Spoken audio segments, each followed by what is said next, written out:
મોરબી જિલ્લામાં ફરજ બજાવતી આશા and health workers તેમજ આંગણવાડી વર્કર દ્વારા પડતર માંગણીઓને લઈ આજે મોરબી જિલ્લા કલેક્ટર કચેરી તેમજ જિલ્લા વિકાસ અધિકારી કચેરી ખાતે આવેદનપત્ર તથા વિરોધ પ્રદર્શન કર્યું હતું। આશા બહેનો દ્વારા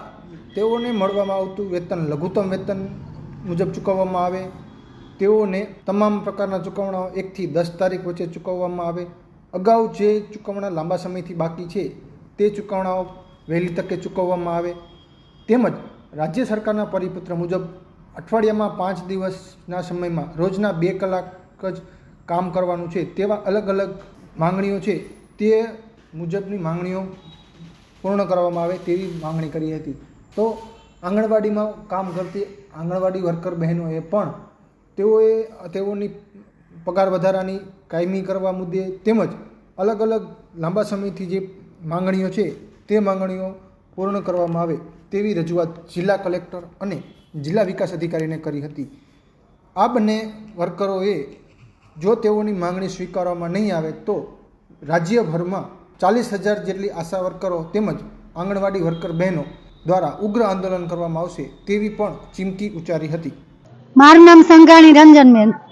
હું ગુજરાત આંગણવાડી કર્મચારી સંગઠન અને આશા હેલ્થ સંગઠનની ઓલ ગુજરાતની ઉપપ્રમુખ છું। આજે આશા વર્કર બહેનો અને ફેસિલિટર બહેનોને ઘણા ટાઈમથી અમે આવેદન દેતા આવ્યા, રેલીઓ કરતા આવ્યા, સરકારમાં આવેદન આપ્યા, રજૂઆતો કરી, બેઠકો કરી, છતાં પણ બજેટ કાપી નાખ્યું છે। તો જો અત્યાર સુધી આ જે મળતું હતું એ બજેટમાં બહેનોને વ્યવસ્થિત બિલ કે પગાર કે ઇન્સેન્ટિવ નહોતા મળતા, તો આટલું બજેટની કટોતી થઈ હોય તો આ બહેનોને પગાર કે બિલ કેવી રીતે મળે? અને બીજા નંબરમાં આંગણવાડી વર્કર અને હેલ્પર બહેનો, તો આંગણવાડી વર્કર બહેનોને પણ એવું જ છે કે જે બહેનો પોતાના ખુદના રૂપિયા રોકી અને બાળકો માટે બિલ ન મળે ત્યાં સુધી ચીજ વસ્તુ ખરીદે અને બાળકોને પૂરક પોષણ પૂરું પાડે છે, તો 6 મહિના 8 મહિના બહેનોના રૂપિયાનું રોકાણ થાય છે। અને સરકારે અત્યારે 300 કરોડ ઉપર બજેટ આંગણવાડીનું પણ કાપી નાખેલું છે, આશા વર્કરોનું પણ બજેટ કાપેલું છે। તો આ બહેનોને આટલા બજેટ જો કપાય તો બહેનોને અત્યાર સુધી 6 મહિને 8 મહિને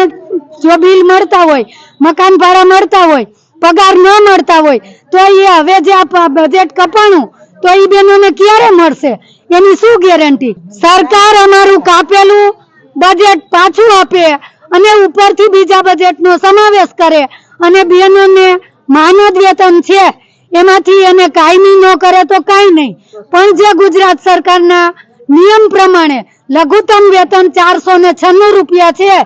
એ લઘુત્તમ વેતન તમામ આંગણવાડી વર્કર, આશા વર્કર, ફેસિલિટર, હેલ્પર બહેનો તમામને આ લઘુત્તમ વેતન લાગુ પાડે એવી અમારી અત્યારે માંગણી છે। અને આ માંગણી જો નહીં સંતોષાય બજેટ સત્ર દરમિયાન તો ગાંધી ચિંધ્યા રસ્તે અમે આગળ આથી પણ વધારે આંદોલન કરશું। 20, 21, 22 ઓલરેડી અમારા બહેનો તૈયાર જ છે ઓલ ભારતમાં, આખા ભારતમાં, ત્યારે અમારું આંદોલન છેડાશે સરકાર સામે।